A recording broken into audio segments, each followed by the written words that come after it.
Good morning, friends. It's Catherine here at Tarnished Angel Tarot, and I'm here to draw a pick a card reading for my beautiful fire signs. Those of you who are Aries, Sagittarius, or Leo, these readings are for you. I have learned over time that I am becoming more at ease with myself when I can live with my tarnish, meaning that everybody has a little rascal in them. Everybody has a little sharp edge that they hope they can hide from others. And as a fire sign, you guys can be misunderstood for sure, as far as when I talk to your partners and your people that are in your family, when I hear I'm with a Leo and fill in the blank. So these readings today are from your guardian angel. I do believe that angels are real. I love the readings involving them. This is Radley Valentine, and almost every single religious persuasion around the world believes in angelic energy. And I love the authors and writers and card artists that are celebrating that so that we can enjoy the wisdom that's coming from the cards. So if you're here and you would like to have me pull a card for you, I would love to do that. But my plan is to pull a card for the collective to get started, and then I'll read a card for each sign for today. And then if people come in and want to have cards read, I will do that also. Let's see, is there anything else I wanted to mention? Oh, yes. If you're new here, this is your first time here, thank you for visiting. Be sure to hit the subscribe and the thumbs up, because that's the way that I can tell which of the readings are popular, what I should be continuing, what you're hungry to know. Okay, so the first card here is for the collective. What is it that the angels have for the fire signs that are is like a theme for this set of readings, certainly, but also may set a theme for the week for you. And what we have here is the Seven of Earth, the Seven of Pentacles. I think sometimes fire signs, you guys can get a little impatient with the people that move slowly, people that need to have things in order, and they like lines and columns, they like stability, and they like to wait, they're patient. Okay, so sometimes for fire signs, that can be a little bit maddening, that you wish they would make a decision or you wish they would move more quickly. And this is an example of how your energy could be misinterpreted. You have what I would call a big energy. There's a lot of passion in what you do. And some of you who have a moon in a fire sign, for example, if you have a moon in Leo, this would be something that your emotions might be more fiery than your sun sign would indicate. So, what's the message here? The message for you is twofold. Number one, if you have people in your life that you're frustrated with, that you feel they are moving slowly, too slowly for your own taste, I would work on acceptance, even though their pace is not yours, that you appreciate them for who they are. Without these grounding energies, the energies that can keep us, our feet on the ground and help us know when to harvest and when to wait, sometimes it can work in reverse for you. Okay, so the people in your life who are a little bit slower are part of what your life lessons are. Okay, so let's move forward here now, and let's pull. I'm just going to set this card up here for our collective. And then first, I would like to draw a card for Leo. So Leo, you will be first. Let's see here. Which message from the guardian angels is for Leo? All right, Leo, we pick a fire card. So I love when that happens. The synchronicities and coincidences that happen when you're doing the cards are so, let's affirming, right? That yes, indeed, there is something going on here in the coincidences and synchronicities that you've been noticing. There is a new project, something that you have started, and you've got big dreams. When I look at the size of the wings on this ship, it's huge, right? The proportion. So the amount of spiritual energy that is behind you right now, Leo, is significant. You are just spreading your wings. You've gotten your idea, you've gotten an action plan, and you are in motion at the moment. Now, what I'm seeing here, though, is that the ship is still pointed to the shore. And so, as the captain of the ship, which if you allow the divine to captain your ship and you get yourself turned on course and set out to sea, the message for you, Leo, is to stop looking at the past. You have had wonderful successes. It's fantastic. But your old life doesn't serve you anymore. There's something new calling you to come out of your current cocoon and birth yourself into something new. Don't be worried. Your path of sparkling success will follow you as long as you're able to release your past. Okay? If this strikes you as, if you can't tell what this is about, take a moment and get quiet. Get a piece of paper and a pencil and just write down what are your strengths. Write down every one of the strengths that you know that you have. And then take a deep breath and do some like an inner audit and ask yourself, where are my weaknesses? Now, one of the clues, what does your family complain about you? What is their complaint? And if you can face this, it's like seeing that flaw and embracing it. Because if you're being misunderstood, that can be an uncomfortable situation. And so don't be afraid of your ambition, it will guide you. All right, so that was our reading for Leo. If you're just visiting here for the first time, welcome. If you'd like me to draw a card for you, all you have to do is throw a comment and I'd be happy to do it.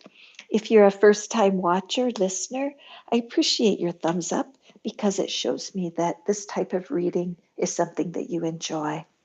The next card that I have for us is for Aries. So, Aries, let's see what the angels have to say for you today. And Aries, we have the Lovers. Very interesting. Aries, you know what? You enter your relationships with wide-eyed enthusiasm. You look at the positives in people. I mean, honestly, I don't know of a single other sign, Aries, that looks at the positives of people as passionately as you do. Sometimes it can get you in trouble because all you see is the positives and you don't see the shadow side. So when you're looking at this card right here, see how the figures in the foreground are hard to see. It's like the light is behind them. So I believe that the angels are showing you that balance is really, really important. And you don't want to be negative and you don't want to see the negative side of things. And that's part of what we love in you, Aries. I mean, you have incredible childlike enthusiasm when you go forward with something. But what you need to do is to just ask yourself, what's the downside? What's the downside? And it's not negative, it's realistic. There is not a pure love with no um, restriction. When two human beings try to be together, there's always going to be challenges, right?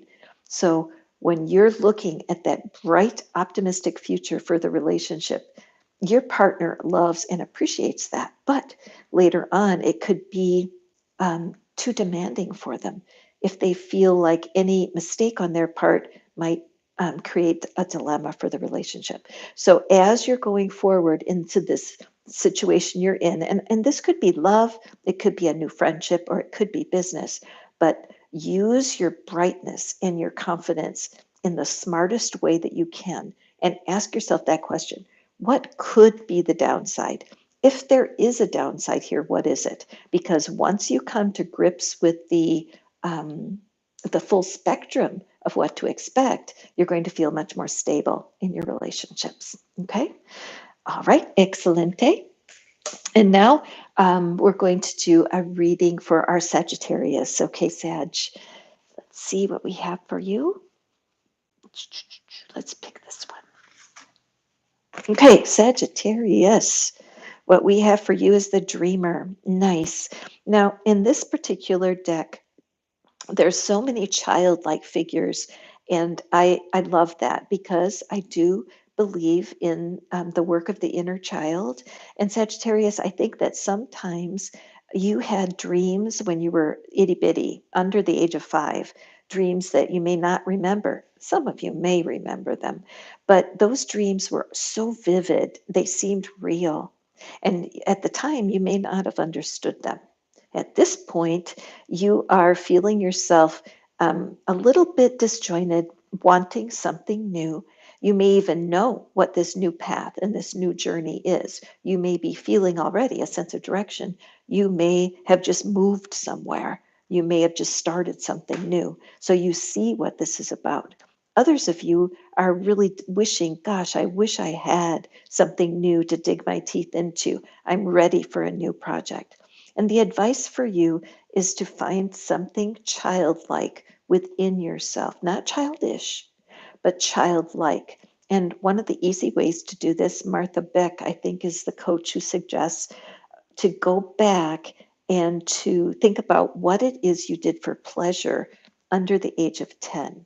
Some of us were very imaginative, and I used to go climb trees and I'd take a book up into the tree. I just wanted to be away from everybody. But what is it that you had that brought you joy under the age of 10? And just do a little investigation about that. Maybe you could pick up an instrument. I'm just starting to take an art class right now, and I'm so glad I kicked myself in the butt enough to get out and do something like that because learning how to paint is putting me into a really good receptive zone. I'm very uncomfortable, but I like asking for help from the teacher. It's not even an issue. Can you show me how to paint this so it looks better? And it's good for me to get in the habit of asking for help when I need it. But I do think, Sagittarius, that in the midst of how much work you put in and how much you care about what it is that's happening in your life, that there's always time to be nurturing that future project. And so I feel like if you can't get the energy up for that, part of it is locked up in the imagination of your inner child. So a good thing to do to wake up the dreams and help them come to life, you can go YouTube and look in the search window for Louise Hay, Inner Child. She has just the best work on it. I love it. Her voice is very soothing, and there's meditations as well as teachings. And I think that'll really help you, Sagittarius, to get to know what it is that's coming next for you. So, anybody here that would like a reading, I would be glad to pick a card for you. All you have to do is drop a comment in there before we stop today. I would love that. Also, anybody who's visiting and watching the live stream, I do have a gift for you. I'm so grateful for how y'all have helped me to enjoy my cards and get these readings out there. And so, on all of my readings on Etsy, there is a code that you can put in there that I'm only releasing here on the lives. And the code word is angel. So, if you put that into your coupon code when you look for the reading that you like, it will bring up a special price that's just for you. Also, if you have questions and you want to approach me personally, my email address is, I should put it in the about section actually. I think I'll do that. But it's tarnishedangel tarot@gmail.com. And I would love to hear your story, see what's going on for you, and how your life can be touched by the cards. Okay, so thank you so much, everybody who's joined me today. It's so fun to read. And I'm going to read one final card as a closure for this live. And this live pick a card. And if you do like this reading, hit that thumbs up and the subscribe. Drop me a comment, and you'll get a message for when I open up my live studio again. So, our card for the close of today is the Ego card. And I love this card so much because when I look at how the people that talk to me and in my own life, when it comes to my personality and trying to figure out, I'm a Scorpio and I can sting people if I jump quick and I don't consider my feelings before I speak. And so in the efforts that I go through to operate within my personality, to accept my personality, and to encourage myself to grow, I can have the illusion of being trapped, of being unable to change. And so this card brings me so much joy, and I want to share it with you guys, the fire signs, today. Because whether you're an Aries or a Sagittarius or a Leo, because your passion and your power are so misunderstood by some of the other signs, you can feel like you have to kind of fit. You have to make, if you don't fit with everybody else, that something's off. And it's just not true. You need to step out and free yourself from that illusion. Now, why do I say that? Look at this bird in the cage. The cage is open. And the angel would say, why are you still in there? So don't be afraid of your tarnish. Don't be afraid of your ruffian, of your rebel, of your renegade, the part of your personality that is a little on the dark side, because coming into balance with that is going to bring you so much joy as you go forward. Leos are challenging for me to deal with. All the fire signs are challenging for me as a water sign. Like my nature is just different. And I feel like I offend some fire signs, and that's not the last thing I want to do. So I feel like as we all work on softening our personalities, that we'll just all get along better, which is my hope for lots of connection. So thank you for joining me today. Let's go out there and have a sense of humor about our personalities today. And I look forward to seeing you on the next live. Have a beautiful day, my darling fire signs.